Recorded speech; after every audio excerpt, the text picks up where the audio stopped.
റിലീസിന് മുൻപേ മുടക്കുമുതലിനുമേൽ തിരിച്ചുപിടിച്ചു. Pre release ബിസിനസ്സിലൂടെ വമ്പൻ ലാഭം നേടിയത് ഗീതു മോഹൻദാസ് ഒരുക്കുന്ന പാൻ ഇന്ത്യൻ റിലീസിനെത്തുന്ന ബ്രഹ്മാണ്ഡ ചിത്രം ടോക്സിക് ആണ്. യശ് എന്ന പാൻ ഇന്ത്യൻ സ്റ്റാറിൽ മാത്രം ഒതുങ്ങരുതാത്തതാണ് ടോക്സിക് എന്ന സിനിമ. ഇന്ത്യയിലെ തന്നെ ഏറ്റവും സ്റ്റാർഡമുള്ള നടന്മാരിൽ ഒരാൾ.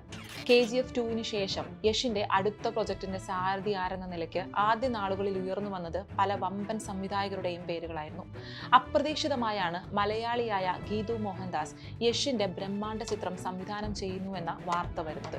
ലോക സിനിമയോടൊപ്പം തന്നെ മലയാളം നടത്തിയ കുതിപ്പിന്റെ അടയാളമായിരുന്നു ആ അനൗൺസ്മെന്റ്. പക്ഷേ കസബ വിവാദത്തിന് ശേഷം കേരളത്തിൽ ഗീതു മോഹൻദാസിനെതിരെ ഉയർന്നു വന്നിരുന്ന ഹെയ്റ്റ് പടത്തിന്റെ അനൗൺസ്മെന്റ് സമയം മുതൽ അവരെ പിന്തുടർന്നുകൊണ്ടേയിരുന്നു. അവരർഹിക്കുന്ന അംഗീകാരമോ പ്രശംസയോ കിട്ടാത്തതുപോലെ അനുഭവപ്പെട്ടു.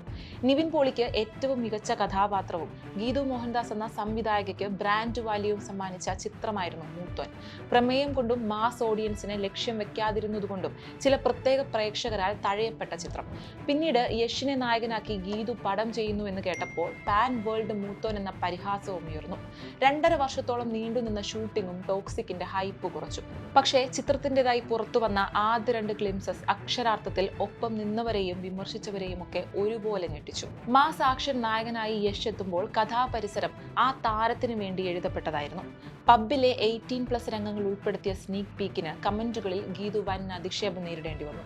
തുടർന്നുള്ള ടീസറിനും ഗർഭനിരോധന ഉറയുടെ പരസ്യം പോലെ എന്നുപോലുമുള്ള പരിഹാസങ്ങൾ ഉയർന്നു. എല്ലാത്തിനും അടിസ്ഥാനം ആ ഒരൊറ്റ സംഭവമായിരുന്നു.